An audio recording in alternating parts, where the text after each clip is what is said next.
এক এক সময় এক এক কথা বলছেন সাকিব আল হাসান। প্রশ্ন করলেই বলছেন বেশি বুঝে লাভ নাই।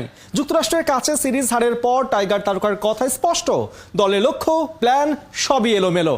প্র্যাকটিস করতে চান ক্রিকেটাররা, কিন্তু করার সময় মাঠে আসেন না। আবার ম্যাচ হারলে বলছেন পর্যাপ্ত সুবিধা নাই, অথচ দিব্যি তারা ঘুরে বেড়াচ্ছেন এদিক সেদিক। বিস্তারিত রিপোর্টে। সমস্যাটা আসলে কোথায়, মেন্টাল নাকি? এটা তো আমি জানি না, আমি জানলে তো টিমকে বলতাম, টিম রেজাল্ট অন্যরকম করতাম। আজকে আমি পাউন ভাইকে ফোন দিয়েছিলাম যে পাউন ভাই, এই যে এতদিন পরে সেঞ্চুরি করলাম, কি দিবেন? জীবনে প্রথমবার প্রিমিয়ার লিগে সেঞ্চুরি করলাম। এক মানুষ দুই কথা, হারলে কারণ জানেন না, আবার পারফর্ম করলে বোনাস চাইতে ভোলেন না। সাকিব আল হাসান সুবিধাজনক সময়ে সুবিধা মতো কথা বলতে যার জুড়ি মেলা ভার। বাংলাদেশ ক্রিকেটটাই এখন হয়ে গেছে তামাশার পাত্র। এখানে নাই কোনো দায়বদ্ধতা, নাই ডেডিকেশন। ভক্তরা গালে জুতা মারুক কিংবা কেঁদে বুক ফাঁসাক, তাতে থোড়াই কেয়ার। প্রশ্ন জাগা স্বাভাবিক যে লাল সবুজের জার্সি গায়ে ক্রিকেটারদের এত দেমাগ, সেই রঙের মর্ম তারা বোঝেন তো? আপনি যদি অল্প বোঝেন এটা সমস্যা, ভালো করে বুঝতে হবে কথাটা। আসলে যারা টাকা বোঝেন, বোনাস বোঝেন, তাদের কাছে ক্রিকেটীয় প্রশ্ন বোঝার কি বা দরকার? স্ক্রিনে যে সংখ্যাগুলো দেখছেন তা হলো আমাদের মহাতারকা সাকিব, লিটন, শান্তদের বিসিবি থেকে বার্ষিক ইনকাম। আর পাশে যে ডিজিট, সেগুলো যুক্তরাষ্ট্রের বিপক্ষে তাদের 2 ম্যাচে রান। পাওয়া আর দেয়ার মাঝে কি বিশাল ব্যবধান।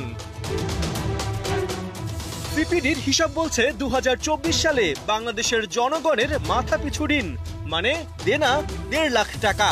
অথচ দেশের ক্রিকেট বোর্ড বছরে ক্রিকেটারদের বেতন হিসেবে দিচ্ছে 91 কোটি টাকার উপর, আর আউটপুট বিগ জিরো। যুক্তরাষ্ট্রের কাছে সিরিজ হারের পর তাই বলাই যায় দর্শকের আবেগ, ভালোবাসা থেকে অর্জিত অর্থের কি নিদারুণ অপচয়। কিন্তু এর উল্টোটাও তো হতে পারত। বছর বছর টাকার অঙ্ক বাড়াতে যত আগ্রহ, তার ছিটে ফোটাও যদি স্কিল ডেভেলপমেন্টে লিটন, শান্তরা কাজে লাগাতেন, তাহলে আমেরিকায় হয়তো দেশের সম্মান বাঁচানো যেত। কিন্তু ক্রিকেটাররা কি করছেন? একদিন আমাদের প্রপার নেট সেশন হয়েছে, তাও হয়তো ব্যাটসম্যানরা মানে পুরোপুরি যতটুকু ব্যাটিং করা দরকার ছিল সেটা করতে পারেনি।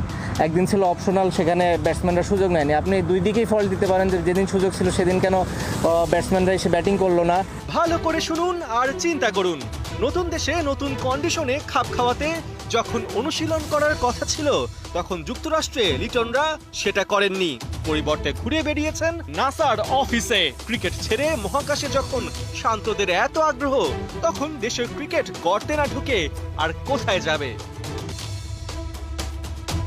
আমেরিকায় এখন যে অবস্থা, তাতে পাওয়ার চেয়ে হারাবার সংখ্যাই বেশি।